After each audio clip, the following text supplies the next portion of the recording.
Enfermedades de aorta y arterias periféricas. Vamos a la aorta. Vamos a ver, esto es la agenda de lo que es aorta. Síndrome aórtico agudo, importante porque el paciente viene a emergencia porque le duele el pecho y se va a morir. Lo otro es aneurisma, que generalmente es un hallazgo, pero a veces también llega a la emergencia. Y algo de traumatismo ya para terminar. Eso es aorta, ¿no? Bueno, esto para decir que la aorta es una arteria de gran calibre y tiene mucho tejido elástico. Conforme nos vamos de la aorta hacia los capilares, se pierde el tejido elástico y se gana tejido muscular. Por lo tanto, ¿por qué? Porque la aorta recibe el golpe de sangre de volumen sistólico y hay una propulsión hacia adelante. Pero las arteriolas, las arterias pequeñas, tienen bastante músculo liso. ¿Para qué? Para la vasoconstricción y regular el llegado de sangre a los capilares. Bueno, esto es para que vean que la mayor cantidad de sangre está en las venas, no está en la aorta, no está en las arterias, ¿no? La aorta la vamos a dividir en una aorta torácica y una aorta abdominal. La aorta torácica, aorta ascendente, incluye la raíz de aorta que está junto a la válvula aórtica, el seno de Valsalva, y ahí sale, ¿qué sale del seno de Valsalva? Las coronarias, la coronaria derecha y el tronco coronario izquierdo. Del arco aórtico salen tres ramas, ¿no es cierto? El tronco bronquiocefálico, la carótida izquierda y la subclavia izquierda. Y de la aorta descendente torácica viene las intercostales. Pasa el diafragma y es aorta abdominal. Y ahí viene pues, el tronco celíaco, la mesentería, la renal, etcétera, etcétera. Recuerden la histología, hay una capa íntima, células endoteliales, ¿no? Una capa, una lámina elástica interna, ¿no? Recuerden que la aorta tiene bastante tejido elástico. La capa media es tejido muscular, ¿no? Y obviamente hay más tejido muscular, mientras más cerca estamos a los capilares. Y la capa adventicia es el tejido conectivo, ¿no? Ahí que hay las fibras nerviosas, los vasos que irrigan a la aorta, o sea, los vasos solos, ¿cierto? Bueno, es lo mismo. Arteria de gran calibre, tejido elástico, arteria muscular, tejido muscular, arteriola, miren, tejido muscular en el pan. Son vasos pequeños pero tienen bastante tejido muscular. Ahora, entonces nuevamente, íntima, media y adventicia.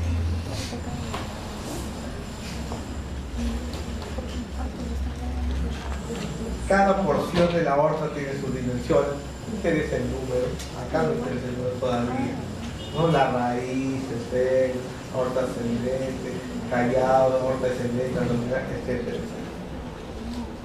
En general, es menos de 40 en general. Aorta ascendente 32, aorta ascendente puede ser 37, pero es menos de 40. Ya llega a 40 y ya está dilatado.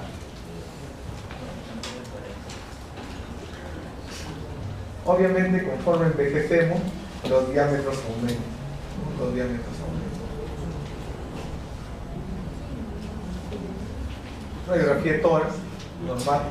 ¿Dónde vamos a hacer la aorta? Acá. O acá. Acá no la vemos casi. Acá vemos el botón aórtico. O si hay aneurisma, disección, a veces vamos a hacer una más acá. Sospechemos que es una disección de aorta. O esto de repente para acá. Esto es lo normal. De igual modo, la aorta ascendente casi no se ve acá. Y el botón aórtico sí se ve claramente. Pero cualquier tumoración por acá, cualquier masa por acá, puede ser un aneurisma o acá. En la otra pierde. Pierde, doctor. ¿Qué es la disección de aorta? Se desgarra la capa íntima, el endotelio, ¿no? Y la sangre entra por ese hueco y entra donde a la capa media. ¿Y qué hace? Diseca. ¿Se recuerdan cuando hacía anatomía? ¿Qué era disecar? Era agarrar el nervio con la pinza, disecar, separar, individualizar. Eso es disección de aorta, entra la sangre a la capa media y separa separa la capa media en dos. Y se producen dos lúmenes, el verdadero y el lumen falso. Inicialmente se decía aneurisma disecante, pero no siempre se diseca una aorta aneurismática. Entonces el término debería ser disección de aorta, no necesariamente es aneurisma. Para que esto ocurra tiene que haber un debilitamiento de la capa media, ¿no? Y desgarrarse la capa íntima. Que en cuanto a la epidemiología, no es muy común, ¿no? 3.5 casos por cada 100.000 personas año, es más en varones, 2 a 3 veces, ¿no? Se presenta sexta, séptima década de vida, ¿no? Y la localización es importante, ¿no? La mayoría de veces la disección está en la aorta ascendente, ¿ya? La disección de la mayoría de veces está en la aorta ascendente, hasta los porcentajes, ¿no? Hay descendente, luego el callado, y es más raro una disección en la aorta abdominal. ¿Cuáles son las condiciones para que uno tenga disección de aorta? Sobre todo la hipertensión. Hipertensión y cigarrillo. Enfermedades de tejido conectivo que debilitan la capa media, como síndrome de Marfan, ¿no? El Dallo, esta enfermedad congénita que es la válvula aórtica bicúspide, también está relacionada con disección de aorta, cualquier inflamación vascular, arteritis, sífilis, ¿no? Y un traumatismo, ¿no? Traumatismo, un accidente o un traumatismo iatrogénico cuando hacemos un cateterismo cardíaco.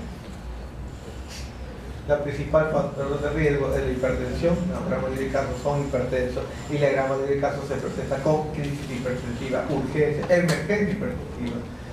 Pero si se presenta una disección en menores de 40 años, sospechen que no tenga un Marfan, una válvula aórtica bicúspide, ¿no? En 40, menores de 40 años. Entonces los Marfan se mueren de eso. ¿Ustedes recuerdan lo que está de moda? La chica de la medalla de plata de Seúl? ¿Recuerdan esa época? ¿No? Está ahí. Ustedes no habían nacido, ¿no es cierto? Sí. Que levante la mano el que nació en el 88, ya estaba vivo en el 89. Bueno, en esa época había la grande pelea era con China, Japón, Estados Unidos. En Estados Unidos había una jugadora que se llama Flo Heimer. Va a internet, busquen Flo Heimer. Altísima, todo. Nadie sabía que era Marfan. Y jugando en Japón, ya después que se retiró de selección, se murió de una muerte súbita, ¿no? Se disecó, ruptura de la aorta y se murió. Ahí, saliendo justo después de jugar. Estaba jugando y se sintió mal, se sentó y ahí quedó. Vamos a hablar de los años 90. Todavía no había mucha política de estudios al deportista, ¿no? Entonces, y era voleibolista, era altísimo, ¿no? Era más fan. Bueno, se produce la herida en la íntima, ¿no? La perforación, la úlcera, y puede ocurrir varias cosas. Una úlcera profunda, una rotura total, el paciente ya chocado, muriéndose, se rompió la aorta, ¿no? Puede haber un hematoma, un hematoma intramural, o puede haber un pseudoaneurisma, o la disección aórtica. Ahí está. La sangre entró a la capa media y se paró. Esta es el endotelio. Este es el endotelio de la íntima. La sangre entró por un hueco a la capa media, todo esto en la capa media, y la separó. Y la sangre comenzó a circular dentro de la aorta. Bueno, eso duele un montón. Es el dolor más intenso que alguien pueda sufrir. Mientras va discurriendo por la aorta, duele. Entonces se van a dar cuenta que empieza el dolor acá, se va a la espalda, se va a la región lumbar, se va a las piernas, si esta es la disección progresa. Este es el lumen falso, este es el lumen verdadero. Esto que ven acá, lo ven en la tomografía. ¿Pueden ver eso? ¿Está fácil? Si le pongo en el examen esto, usted dice disección de aorta. Ya, lo mismo lo ven en una tomografía. ¿Ya? Acá está el endotelio, y este es el falso lumen. A veces el falso lumen más que el lumen verdadero, pero es más amplio. Y usted ve la ecografía, ve eso. Esto es esto. Veo dos luces que están separadas, ¿por qué? Por esto. Por una parte de la capa media que está desprendido de la otra. ¿Cómo se llama esto? FLAP. FLAP. ¿Ustedes ven esto? Disección. Lo ven en tomografía, en resonancia, en eco, donde cualquier examen lo ven. La clasificación es muy importante. Hay dos tipos, Stanford o debate. Stanford es la más sencilla, A y B. A si es ascendente, A de ascendente, y B si no es ascendente. Fácil. Cardiología todo es fácil. Lo más difícil es el electro. Debate es un poco más complicado, este debe ser americano. Este debe ser europeo, es más complicado los europeos. Pues ahorita está que se matan en el electro y todo eso. Los griegos son más prácticos. Tipo 1 compromete toda la aorta torácica. O sea, es Stanford A o B. A compromete toda la aorta torácica. Ascendente y descendente es A. Tipo 2 compromete solo la ascendente. ¿Es A o B? A. Compromete solo descendente. ¿Es A o B? Sencillo. Es importante porque el A se muere y el B no se muere. A, Divaquei 1, pues todo. A, solo ascendente, Divaquei 2. Solo descendente, Divaquei B. O Divaquei 3 o Stanford B. Nuevamente, para que miren. Usa de 240 pues transparente. Stanford A, Stanford A, Stanford B. Claro, estos se mueren más, estos se tienen que operar. Estos se mueren más, estos se tienen que operar. Estos no se mueren más, estos no se operan. ¿Y por qué causa se mueren los del aire? La gravedad está en la ruptura de la capa media. Claro, pues la gravedad está en qué cosa hay acá. ¿Y en qué cosa hay acá? Acá está el callado. Acá está la válvula aórtica. En eso está la gravedad. Ahí lo vamos a ver. Los europeos otra vez hicieron una nueva clasificación. Son europeos. La clase 1 es disección de aórtica clásica, lo que hemos hablado. La clase 2, hematoma intramural. La sangre penetró, pero ya no avanzó más y se coaguló. Un hematoma intramural. Igual tiene riesgo de muerte, igual que la disección. Clase 3, se hace una úlcera. Clase 4 es un desgarro, una úlcera subclínica, se dan unos cuenta por imagen, ¿no? Y clase 5 cuando yo le hice la disección con el catéter, en un cateterismo cardíaco. Clase 1 lo que hemos visto, puede ser A o B, no está para ver. Clase 2, quedó ahí nomás un hematoma. Algunos ven hematoma y dicen, hematoma anticoagulante. Es un hematoma. Entonces, se anticoagula y se muere el paciente. ¿Verdad? Úlcera penetrante, úlcera subclínica y acá el catéter le produjo una disección. No son los europeos. El hematoma intramural, un mecanismo, aparte de lo que hemos visto, es que hay una ruptura del vaso vasoro, en la capa media sin parte necrosa y eso puede llevar a una disección aórtica clásica. Yo no puedo saber si cuando uno viene con dolor del pecho, es una disección de aorta, una úlcera aórtica penetrante, un hematoma intramural. Lo tengo que ver con imágenes. Lo que es la úlcera aórtica penetrante, ¿no? Igual puede llevar hematoma intramural, a disección clásica, a ruptura de toda la pared y muerte, etcétera, etcétera. La úlcera, acá se diseca, acá solamente es un hematoma, acá la úlcera se vuelve más grande, es una úlcera penetrante. ¿De qué depende? De las características de la pared de la aorta. Presentación clínica, dolor. A veces acompaña de síncope o sin insuficiencia cardíaca. ¿Cuándo tiene síntoma de insuficiencia cardíaca? Cuando la inyección es proximal y se produce una insuficiencia aórtica moderada o severa. Se puede disecar hacia las válvulas y se produce una insuficiencia cardíaca. Puede haber dolor con signos neurológicos. ¿Por qué? porque si es de callado se disecan las carótidas, el tronco brachiocefálico, ¿no? Entonces puede haber déficit neurológico. Otra forma de presentación es una radiografía de tórax anormal, donde veo el aneurisma.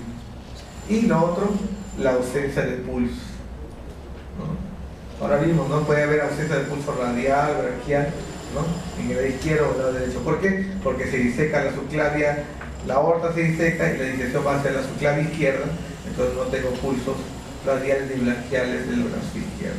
Entonces todo dolor de pecho con presión alta y que tenga déficit neurológico o déficit de pulso, sospeche que no sea una disección de aorta, un síndrome aórtico agudo. El dolor hasta un 90%, es abrupto, máxima intensidad al momento del estrés, es agudo, lacinante, desgarrante, pulsante y migratorio. Así es. En un instante se rompe la íntima y es el dolor más intenso, y el dolor ya se mantiene constante o puede disminuir un poco. A diferencia del infarto, que uno empieza con el dolor, ustedes ya han escuchado personas con infarto, el dolor empieza y poco a poco va aumentando de intensidad. Al inicio no le hace caso, al inicio está jugando su pichanga, se sienta porque le duele y comienza a subir el dolor y se va a demeterse con el infarto. La disección de aorta es abrupta desde un inicio y no es opresivo, sino siente que algo le atraviesa desde adelante hacia atrás y puede mirar, como ya le dije, que puede inclusive hasta las piernas. Se pregunte cómo es el patrón del dolor.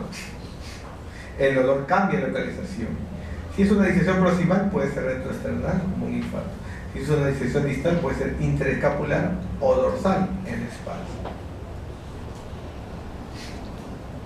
Hasta un 20% puede tener síncope. El síncope puede ser vasovagal, un dolor intenso, reflejo vasovagal, te desmayas.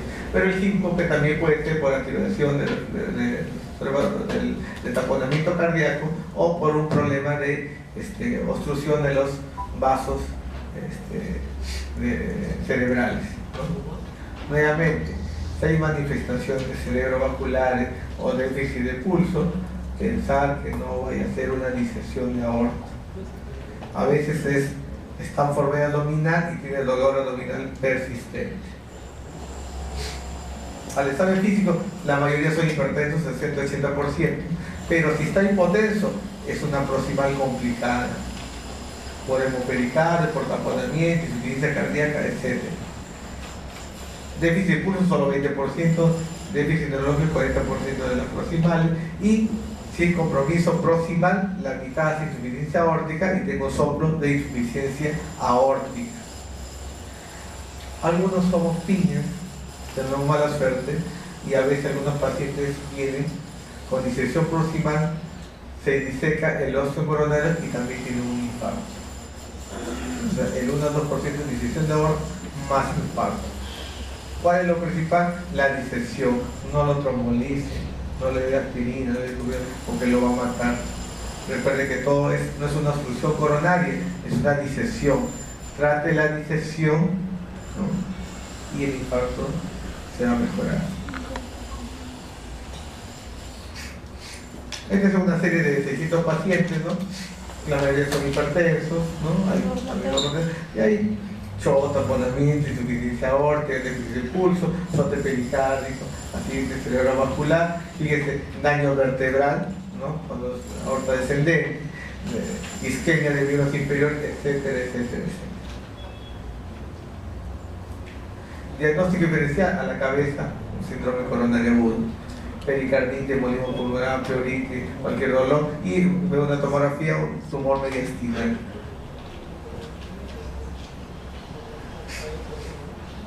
Diagnóstico diferencial, nuevamente, dolor de pecho, infarto, embolismo, neumotórax, esofágico.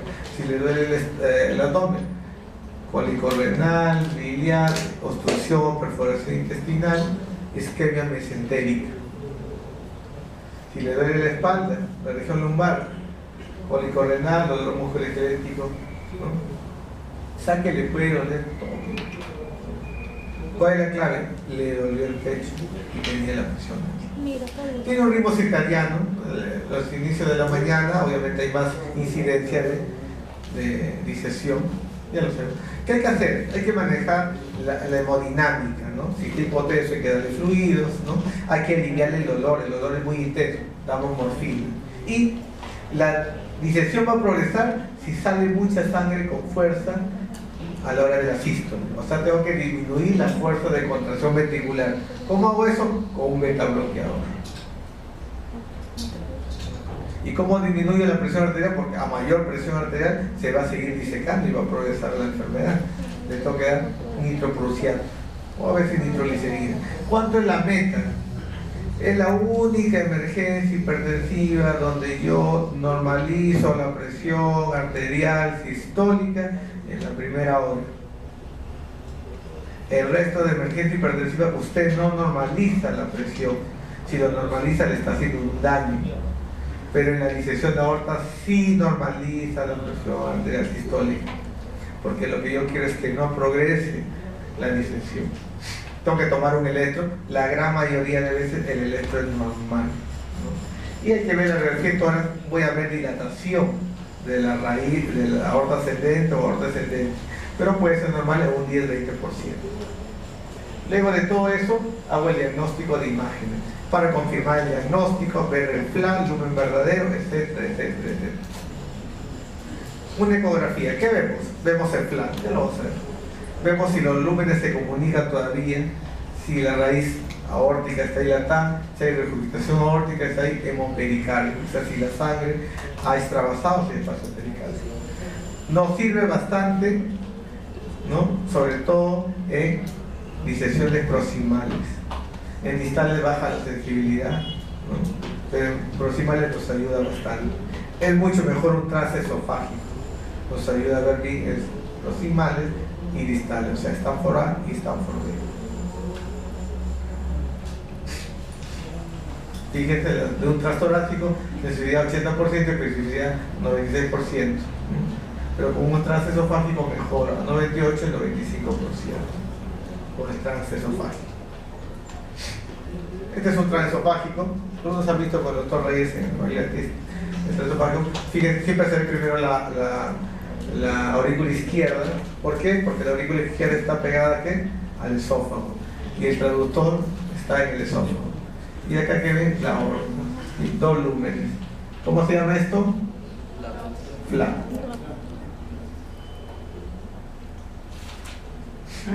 Fíjense acá. Es una disección que ha dado la vuelta. No está. Tengo pues el signo de los tres lúmenes. Lumen verdadero, lumen falso, lumen falso. La disección que está haciendo así, digamos. Y el corte transversal se ve así. Le pongo color y veo el flujo de sangre, la comunicación entre los dos lúmenes. Puedo identificar cuál es el verdadero y cuál es el falso según cómo vayan las velocidades del flujo de sangre. Acá. Acá tiene un hematoma intramural. Ya se está formando un trombo, es un hematoma.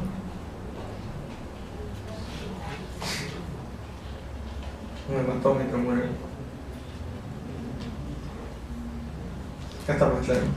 La úlcera. Y acá no es una disección. Eso ya está trombosado, es un hematoma intramural. Igual tiene el mismo pronóstico que una disección. Hematoma intramural. Este ya es la sangre que corre y esta es sangre trombosada. La tomografía es lo que más utilizamos porque el ecocardiograma depende de quién lo hace, quién lo ve. La tomografía es una placa, todo el mundo lo ve, es bastante objetivo, ¿no? Sensibilidad 90%, especificidad mayor del 85%, ¿no?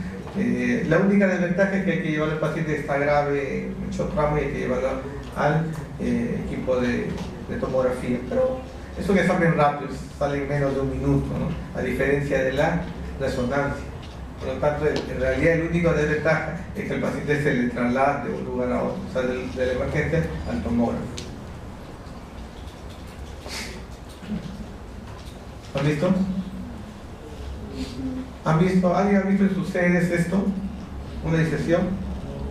Me pasan la voz mañana para mostrarles eso. ¿Alguien viste? Este es el plano. Fíjense, esto es sangre, contraste con sangre. Se ve bien blanco. No se dice blanco, no se dice B. ¿Ah? La linfoma tampoco, pues no es medio sexy. Denso, ¿no? Así se ve la sangre con el contraste. La sangre sin contraste también se ve. Acá los dos lúmenes están entre comillas funcionando. Está separado por el flan, que obviamente es tejido y que obviamente no tiene sangre. Separa los dos lúmenes. No es un hematoma. ¿Dónde está acá el flan? A la derecha. Este es qué cosa, la aorta ascendente. La aorta ascendente está aneurismática. El flan. Aorta ascendente, aorta descendente, el aneurisma está acá. El aneurisma está acá. Y fíjense esta imagen. Aparece un hematoma. Aorta descendente, flan. Esto es fácil. Casi cuatro. Es fácil ver este dibujito, ¿no? Casi 99% de disección. Hay unas cosas que no son disección. 1%, 2%. Artefactos, grasas, etc. Es mínimo. Le duele el pecho. Si tiene esto, disección de aorta. Es fácil la cardiología. El diagnóstico. Entonces se muere. Acá se ve mejor en el callado. Fíjense cómo se ve el flan. Se ve así. Porque sigue la dirección del callado. Fíjense acá, el flan. Y puede tener así esas imágenes medias caprichosas.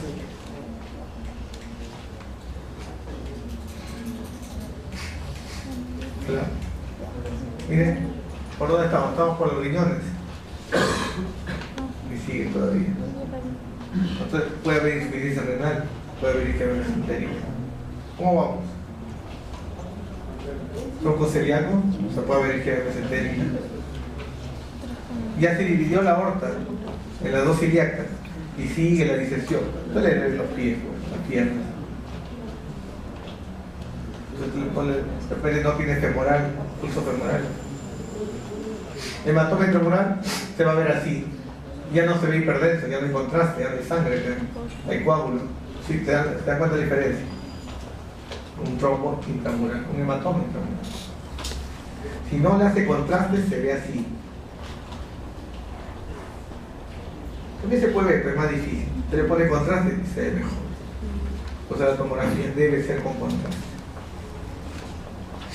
¿Dónde está el hematoma intramural? En la descendente, ¿no? Hematoma intramural. Ya no es hiperdenso. Fíjense, aorta ascendente, tremendo aneurisma y el hematoma intramural. Inclusive ha hecho un derrame repetido extravasado o espacio pleural, algo de sangre. La resonancia es mejor, ¿no? Casi 100% de sensibilidad, ¿no? El problema es que no hay resonancia en todo sitio. El otro problema es que la resonancia demora más o menos 20 minutos, media hora. El paciente está inestable, es una disección, ¿no? Entonces, ya normalmente lo hacemos cuando la enfermería está estabilizada. No fíjense en este plano, ¿no? Plano coronal, fíjense, el plano, lumen verdadero, lumen falso. Ahí está el plano. ¿En dónde? En la aorta ascendente ya llegando al callado. Casi callado. Fíjense, muy bien. Stanford, ¿qué Stanford es? B. A de ascendente. B. Fíjense en la resonancia. Después, cuando a este paciente le pusieron stent, miren cómo lo dirigen al cómico de la resonancia correcta. Un stent ahí. Así como ponemos stent a las coronarias, ponemos stent a la aorta también. La idea es dejar sin trabajo a los cirujanos. Están por ley. Si ustedes quieren que le corten el esternón o quieren que le ponga linkeen la arteria. Resonancia, mire, hematoma intramural. Mire cómo este hematoma intramural con el tiempo llegó a un aneurisma. Es que es una pared débil ya. Una úlcera penetrante en un ecocardiograma, en una resonancia, y mire cómo llegó a eso con el tiempo. No controló la hipertensión, no controló la... Igual está en hacer la radiografía y está el contraste y ver a dónde va el contraste, ¿no? En este caso el contraste va por el lumen verdadero, pero también se va al lumen falso, ¿no? Lo ve en vivo, digamos. Pocas veces llegamos a eso. Esta es la efectividad de cada estudio y hasta de ventaja y desventaja, ¿no? Uno es más barato, otro es más caro, uno es más fácil, uno lo hace uno solo, uno lo ve cualquiera, etcétera, etcétera. ¿Qué información necesito, no? Que esté claro, o sea, si tiene disección, si es aorta ascendente o no, si hay trombo, si hay insuficiencia aórtica, si hay derrame pericárdico, ¿no? Esa es la información que debemos tener en una disección. ¿Qué complicaciones puede haber? Insuficiencia aórtica, lo vimos, taponamiento cardíaco, infarto, 1 o 2%, insuficiencia cardíaca. Puede haber ACV isquémico, ¿no? Puede haber neuropatía periférica, puede haber paraplegia, puede haber isquemia de la médula espinal. A nivel pulmonar puede haber una infusión de derrame pleural, gastrointestinal, isquemia mesentérica, fístula, sangrado digestivo, falla renal, ¿no? Y isquemia de miembros inferiores. Depende de qué arteria se va a disecar. Puede ser manejo. Tu paciente viene porque le duele el pecho y está la presión alta. Es lo más común.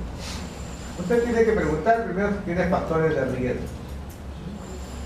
O sea, si tiene MARFAN, si tiene enfermedad de tejido conectivo, si tiene enfermedad valvular aórtica, ¿no? Si se ha hecho un cateterismo antes, recientemente, o lo han operado recientemente, ¿no? O si ya sabe que tiene un aneurisma, o sea, factores de riesgo, de alto riesgo. Después se fija las características del dolor, ¿no? Si el extremo, si se irradia, etcétera, etcétera, para ver si tiene, ¿no? Riesgo de disección de aorta. Ese es el manejo inicial. Y lo otro, en el examen físico, es ver si hay presión arterial elevada, si hay déficit de pulso y si hay déficit neurológico. Y lo otro es la insuficiencia aórtica. Entonces, si uno tiene dolor de pecho intenso, presión alta y una de estas cosas, es muy probable que tenga disección de aorta. Entonces, cuando alguien venga con dolor de pecho, no es tan sencillo, porque ¿qué hacemos en los hospitales? Le duele el pecho, dale aspirina, dale clopidogrel, total no le hace daño. Sí, pero a ese pequeño porcentaje que es una disección de aorta, ya lo mató usted. Y he visto, en estos 3 he visto 2 veces que creían que era un infarto y se han muerto, no hay manera. Si usted le da aspirina y clopidogrel y heparina, se va a morir, ¿no? Es como si le estuviera poniendo potasio directo al corazón o le estuviera dando rapidísimo, no está matando, ¿no? Bueno, a bajo riesgo usted le hace un seguimiento, ¿no? Pues alto riesgo es lo que vamos a ver, ¿no es cierto? Si usted cree que tiene características de alto riesgo, factor de riesgo, la clínica, ¿no? O los signos que le acabo de decir, va a imágenes, ecocardiograma y tomografía, ¿no? Doctora, no se duerme, ¿no? Sí se puede. Si está por A, es una cirugía de emergencia, o se mueren 2% por hora.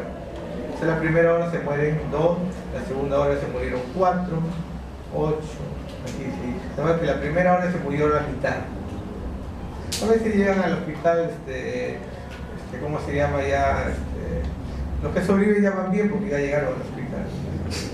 La UPC, el que era rector del UPC, o el decano que lo fue Miguel, se murió de una disección de aorta.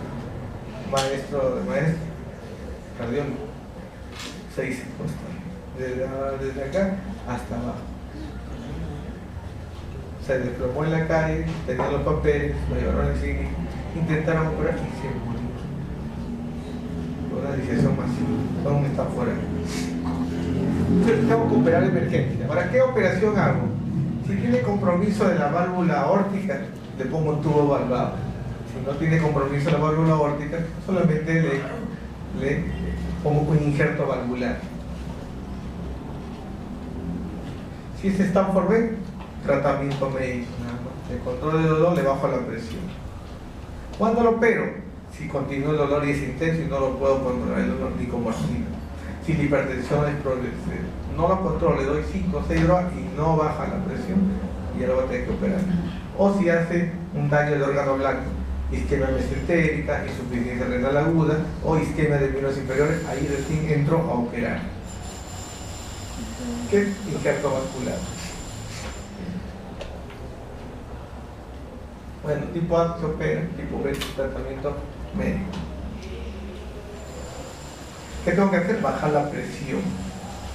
Beta bloqueadores y dentroprusiato, menos de 120. La única emergencia hipertensiva que normaliza la presión arterial en la primera hora es la disfunción de aorta o síndrome aórtico agudo. En un ACV, si usted lo normaliza, lo está matando el paciente. En una preeclampsia está matando al bebé. Pero en una disfunción de aorta, usted lo normaliza.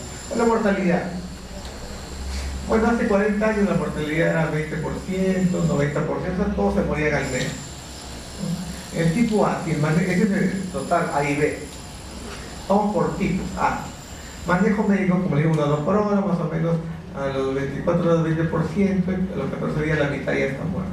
La otra mitad no se iba a morir de ninguna manera. Hasta usted haga lo que haga, ya no se iba a morir. Tengo que operarlo dentro de las 24 horas idealmente. Y así bajo la mortalidad del 50% a 20%. Por eso que opero, porque bajo la mortalidad. En el tipo B, manejo médico, la mortalidad en 30 días es 10%. Por eso no lo opero, porque si lo opero tiene más mortalidad. ¿De qué se muere la disección? Que se rompa la aorta, salga la sangre, se choca. Que le dé una ACV masivo, que le dé una esquema mesentérica, que le dé un taponamiento cardíaco y falla circulatoria. Las localizaciones, 50%, 60%, raíz de aorta, primera porción de aorta excelente. Esa es la localización principal. Pero, fíjense, la mortalidad también más alta mientras más próximo sea.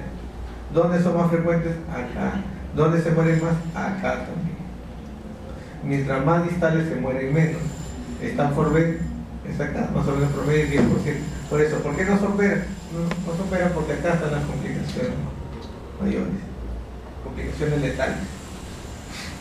Y esto es para ver las curvas, después lo van a analizar bien, pero la mortalidad con tratamiento médico es acá 10%.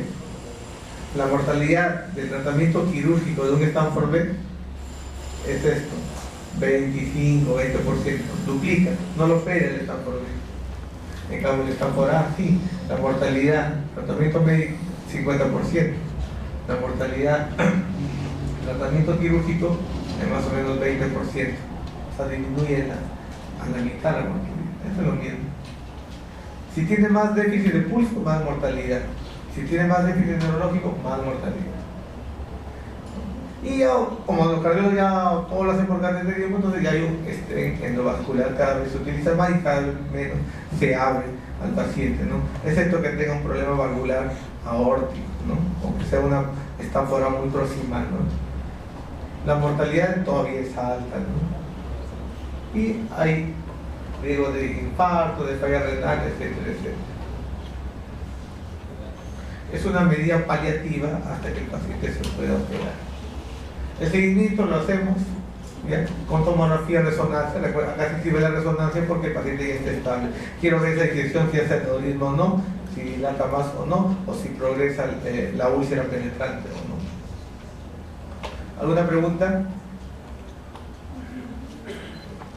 Eso cuando dice aneurisma, aneurisma, dilatación permanente de la arteria. Al menos 50% aumento en el diámetro comparado con el diámetro normal. Aneurisma de la aorta torácica, la causa principal, hipertensión, aterosclerosis, síndrome de Marfan, arterial. Localización, los aneurismas de la aorta, ¿dónde son más frecuentes? ¿Ah? Acá. Los aneurismas son más frecuentes, los abdominales infrarrenales. Es lo más frecuente, abdominales infrarrenales. Después viene ya en aorta ascendente, pero el aneurisma más frecuentemente es aorta abdominal. Hay también aneurismas periféricos, no solamente en aorta. Lo más común es aneurisma popliteo, pero hay aneurismas femorales, iliacos, etcétera, etcétera, ¿no? ¿Cuál es el aneurisma más frecuente aparte de la aorta? El popliteo. 80-75% aorta abdominal infrarrenal. Frecuencia global de 1.5 a 6.5. Son las localizaciones. Generalmente el aneurisma es asintomático hasta que se complica. Uno le toma una placa y está dilatado. Está dilatado, le hace una ecografía, una tomografía para ver el tamaño. Si tiene cierto tamaño, opérelo antes que se rompa. Si no tiene el tamaño para el que se va a romper, lo sigue cada 6 meses. Sencillo. ¿Cuándo opera una aorta torácica? Ya le voy a decir los números. Le tomo una placa y tiene esto. Lo más probable es que sea aorta descendente. Le hace una ecografía, una tomografía para ver la dimensión. Pasa el numerito mágico, se tiene que operar. Vamos a ver los numeritos mágicos. Fíjense acá. Está el mediastino ensanchado. Y acá vemos la ley de Laplace. ¿Ustedes recuerdan la ley de Laplace? Doctora Ana. Doctora Ana. La ley de Laplace. No se ría. La ley de Laplace. Ahí está la fórmula. La ley de Laplace es la ley del globo. Así como la ley de Frankenstein es la ley de la liga o del elástico, la ley de Laplace es la ley del globo. La tensión de la pared es directamente proporcional a la presión de la sangre en la pared, o sea, la presión arterial, por el radio, o sea, proporcional a la presión arterial y al radio, ¿no?, sobre el grosor de la pared. Usted va inflando el globo a la misma presión, va empujando aire, globo. El globo se dilata y aumenta el radio. Si aumenta el radio, aumenta la tensión, aunque usted esté soplando a la misma presión. Asimismo, el globo se adelgaza. Si el grosor se adelgaza, esto disminuye y la tensión también aumenta. Y cuando hay mucha tensión en la pared, ¿qué pasa? Se rompe. En otras palabras, mientras mayor presión arterial haya, más riesgo que el aneurisma se dilate más y se rompa más. Mientras más grande esté el aneurisma, crece más rápido y se rompe más frecuentemente. Y aquí está pues los diámetros y ver las tensiones. De tal manera que llega un momento que llega a 5.5 o 6, que el riesgo es alto. Esto yo lo opero antes, porque acá se rompe tanto por ciento, acá se rompe tanto por ciento. Entonces lo único que tenemos que saber es el numerito en cuanto opera. Y aumenta el riesgo de ruptura, de disección, de muerte, etc. Aumenta, según vaya aumentando los diámetros, de 6 centímetros, y fíjate, al inicio no hay mucho riesgo de ruptura, de disección.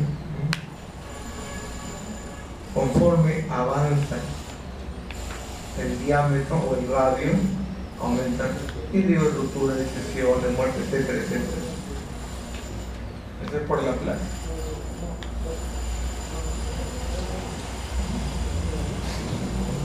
Tengo un aneurisma de aorta, es degenerativo, o sea, las personas mayores por hipertensión y por cigarrillo. Si tiene más de 5.5 centímetros, o tiene dolor, o crece más de 0.5 centímetros por año, usted lo opera. Usted encuentra un aneurisma en un paciente asintomático, en una placa, le toma una tomografía y tiene más de 5.5, usted lo tiene que operar porque su riesgo de ruptura es alto. Estamos hablando de aneurisma de aorta ascendente, o sea, aneurisma torácico. 5.5.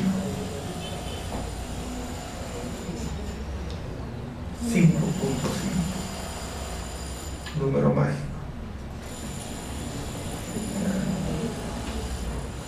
Si el paciente es joven, no es degenerativo, sino es porque tiene evitado válvula aórtica bicúspide, Marfan, etc., usted le baja a 5. Si tienes 5 o más, ya lo opera. Ya no es 5.5, es 5. porque es un malfam, tiene una condición especial. Aorta ascendente. Aorta ascendente. 5. 5. Ya.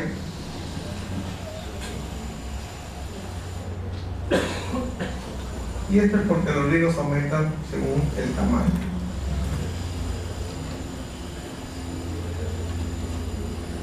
Nosotros comparamos el riesgo de que se rompa y se muera versus el riesgo de la mortalidad del paciente.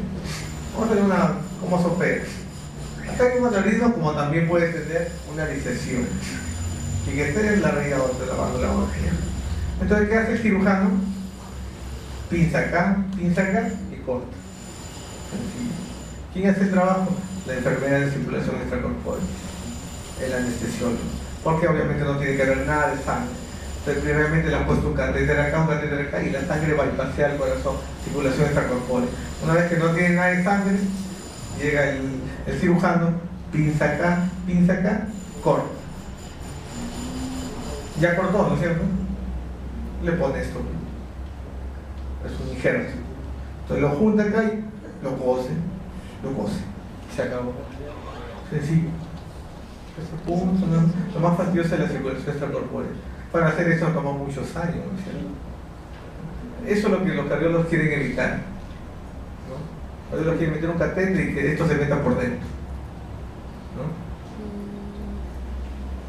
Inclusive pueden estructurar bien las coronarias, ¿no? ¿Qué tal? Vamos a poder pensar un buen cirujano. El buen cirujano se mueve las coronarias, sin paz. Hay que hacerlo preservando. Por eso es bien complicada la aorta proximal. Predictores de alta mortalidad, pues en lugar de lima, si es de emergencia, si tiene ICC, la edad, si está ICK, el tiempo de extracorpórea, ¿no? Y obviamente si es callado tiene mucha mortalidad también, porque tiene el tronco cefálico y la carótida. Muy bien, abdominal. A partir de los 65 años prevalece 1 a 4%, ¿no? Y como siempre los hombres más que la mujer. Eso no importa, ¿cómo van a derivar la abdominal? Sí, la gente llega así, y su tremenda, hay que operar de que se rompa, ¿no? ¿Cómo son? Los aneurismas de la aorta abdominal son de dos tipos: fusiforme y tactiforme. O sea, este como saco, o esta es la característica que es como la aorta torácica ascendente, ¿no? En forma de fuso, de uso. Crecimiento progresivo por aumento de presión de la aneurisma y la hidroplasia. Mayor radio, más se rompe y más progresa. La mayoría son infrarrenales. Este fusiforme, pues, ¿no? Ahorita vamos a hacer en forma de saco. En forma de saco es así. Tactiforme, lo más común es el fusiforme. Los componentes son el cuello, el saco y el cuello distal. Lo mismo se ve en la aorta torácica ascendente, pero casi no hay mucho cuello, ¿no? Porque todo es más reducido, ¿no? Casi todo es cuerdo, un saco. La etiología principal, la carta es que malfán, que válvula bicúpula, toda esa aterosclerosis, hipertensión y cigarrillo. Hay otras cosas traumáticas, sífilis, hongos, etc. Generalmente uno se da cuenta por hallazgo. De la barriga es una ecografía y no lo digo. Muy rara vez es sintomático, ¿no es cierto? Y a veces ya vienen de emergencia, pues rotos, es una emergencia, ¿no? El tabaquismo está muy relacionado, ¿no? Estos son los que fuman, estos los que no fuman. Los que fuman, los que no fuman. No fumen. Los pacientes llegan a los 60 años y se quejan de haber fumado. Lo digan cuando se están muriendo, ¿ves? Entonces, como ustedes son jóvenes, todo algunos fuman, mejor no fumen. Se puede dejar, la gente dice que sí no puede dejar. Pero después se muere. Se muere después de 50 años de fumar, ¿no? Y uno diría, pues, hay gente que, uno diría que la gente dice, bueno, dice, ya, doctor, ya fumé 50 años, ya la viví, ya la abusé, que me lleno, pero no, la gente dice, doctor, ya no dicen sus hijos, mis nietos, ¿no? Quieren seguir viviendo, ¿no? No hay nadie que diga, cuando se está muriendo, sabe que ya la vez cerca y decir, doctor, ya cumplí, ¿no? Me voy tranquilo, no haga nada. Muy difícil, ¿no? La mayoría de la gente sí te dice, doctor, Sí, mi nieto, yo quisiera esto, no hice esto, ¿no? Y ya ve que ya no tiene tiempo. Y hay gente que tiene 60 años, no han tenido 60 años para hacer cosas, ¿no? Entonces ahorita ustedes que son jóvenes, que creen que tienen mucha vida por delante, no fuman, entre otras cosas. La mayoría son asintomáticos. ¿Cuál es la presentación principal de un aneurisma abdominal? Asintomático. Pero a veces el doctor le encuentra la masa y a veces hay dolor abdominal o dolor lumbar. Que se complique es más raro que eso. ¿Cuál es el síntoma principal? Isquemia aguda, claudicación intermitente, ¿cierto? Y si ya está roto, si está roto va a haber síncope, shock, hipotensión, falla renal aguda. Bueno, yo lo palpo, le hago una radiografía simple, le tengo que hacer una tomografía o una angioresonancia. Fíjense acá, un aneurisma abdominal roto. Esta es la luz verdadera y esta es la sangre que se ha escapado hacia la cavidad abdominal. Se rompió, el paciente está chocado. Aneurisma infrarrenal, ¿no? Con las paredes bastante calcificadas. Esto no sé qué es. Angioresonancia, bastante anatómico. Una angioresonancia de un ilíaco. Y en ecografía también veo dimensiones. Bueno. Acá hay una ilíaca, ¿no? ¿Qué fíjense acá? Muy bien. Riesgo de rotura, fíjense, antes de los 5 centímetros de diámetro. Todo lo que estamos hablando son diámetros, no radios. Antes de los 5 centímetros, 1%. No lo opere, porque la mortalidad de un aneurisma es mayor al 1%. Pero si ya tiene 5 centímetros más, el riesgo de ruptura es 11%. Entonces, opere.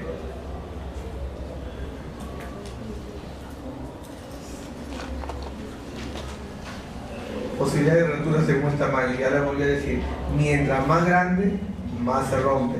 Mientras más grande, más crecen también por la plaza. Lo mismo, ¿no? Siempre numerito. Antes de los 5, casi nada. Después de los 5, vienen las complicaciones. Entonces, cuando le llame a su padre y diga, ¿sabes que me he encontrado un punto en la aorta? Que por acá se le pregunta, ¿cuál es el tamaño? Y si le dice 5 más, tío, tienes que operar, que por acá, que por allá. Y si tienes que decir contigo, no te operes. Hazte tu tomografía cada 6 meses. Y cuando llegue a 5 me avisas. Claro, para que se opere. Acá está mal, hazlo de 6, de 5. 5, 5, 5. Ahí está. Indicación de cirugía mayor de 5, o si ya le da isquemia, no estima la circulación, o si ya crece más de 0.5 centímetros por año. Ahí lo pega. Al correo es lo mismo, falla renal y CC, todo eso hace que. Y bueno, el cirujano igualito, pues, ¿no? Entonces acá está el aneurisma, entonces pinza acá, corta acá, y le pone el injerto. Y después hasta puede cerrar la aorta, si quiere, lo puede quedar atónico. Ya está el injerto vascular. Complicaciones, insuficiencia renal, insuficiencia respiratoria, colitis, ACV, infarto, etc. Fabrice. Pero ya los cardiólogos ya ponen stent. Entonces el stent se coloca igual que una coronaria, se pone, entra por acá, se coloca, ya se ve el tamaño y todo eso, ¿no? Se pone un stent grande para una aorta, ¿no? Y lo posiciona acá y lo posiciona acá, o sea en el cuello, en los cuellos. Ahí lo expande, queda bien fijado acá, son 2 estrenos, ¿no? Y la sangre va a circular por acá. Una vez que ya el anestesio, la enfermedad extracorpórea le mete nuevamente la sangre al corazón, la sangre circula por ahí. No importa que esté dilatado, la sangre va por acá. Eso es intervencionismo. Ahí está bifurcado todo. Estén acá y así la Y. 37 años tenía este paciente. Es un descuido, ¿no? Así llega la gente. Y acá le pone el stent. Se salvó. Conclusiones. Si hay una sospecha porque hay una masa, una ecografía abdominal, la tomografía, y si tiene más de 5 se opera. Si tiene más de 0.5 centímetros, se opera. porque si no la evolución es que el 50% o más se está rompiendo. La mortalidad operatoria es más o menos 5% en forma estable. Si ya está roto, ya está complicado, la mortalidad es 70%. ¿no? Si se rompe, tiene que entrar sala, pues la mortalidad es 100%. O si no, vemos alfanes para hablar que hay aneurisma de aorta ascendente y los aneurismas periféricos son popliteos. Ya. Para el trauma torácico me puede ver rotación, puede haber disección, estrangulamiento, etc. de la aorta. A veces se ven las placas, es un poco difícil, pero exactamente voy a decir, cuando hay ese choque puede haber traumatismo torácico o traumatismo de desaceleración. Y acá hay una úlcera, ¿no? Y hay una disección post-traumatismo.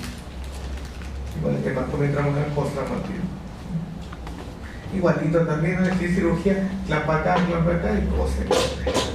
Sencillo. Neoplasia de aorta, sarcoma es lo más común. Enfermedad arterial periférica. Ya, esto lo voy a hacer en 5 minutos. Déjame estar solo un momento. ¿Por qué es importante que un paciente tenga claudicación intermitente? No puede caminar. Sí, no puede caminar. Papá, ya camina, pues no importa. Ya te voy a dar tu pastilla, camina. Al tío, al abuelito, su paciente. ¿no? El problema es que la insuficiencia arterial periférica es un marcador de enfermedad coronaria y enfermedad carotídea. O sea, el que tiene claudicación intermitente también tiene lo mismo en la carótida y también tiene lo mismo en el corazón. Por lo tanto, tiene riesgo que le dé un ACV o tiene riesgo que le dé un infarto. Esa es la importancia. Cuando alguien le diga eso, le cuestiona bien, le saca el diagnóstico, le busca carótida y le busca pruebas evocadoras de isquemia, que lo ve en su cursillo.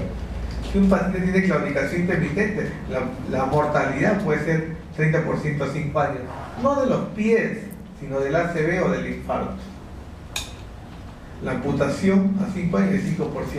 O sea, la complicación principal de la claudicación intermitente no es la amputación, sino es el efecto en otro sitio, en el corazón o en el cerebro.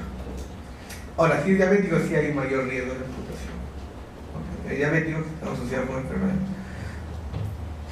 La enfermedad arterial periférica obviamente altera los miembros superiores y le va a dar la claudicación intermitente. Es la angina de las piernas, ¿no? Camina cierto trecho, sube escaleras cierto trecho y le da calambre, le da dolor, sobre todo en pantorrilla. ¿Eso por qué? Por hipoperfusión. Lo mismo que la angina no le duele el pecho, ¿no? Pero es indicador vascular sistémica, enfermedad cerebrovascular, carotidia, coronaria, enfermedad renal, enfermedad visceral, abdominal, mesentérica. Por eso es importante. Lo mismo que ocurre en el corazón, ocurre en estos sitios. Ustedes están por acá, no, ustedes están por acá y yo estoy por acá. La placa. Yo todavía no tengo sitio. Ustedes están por acá. O sea, ya tienen su plaquito ustedes,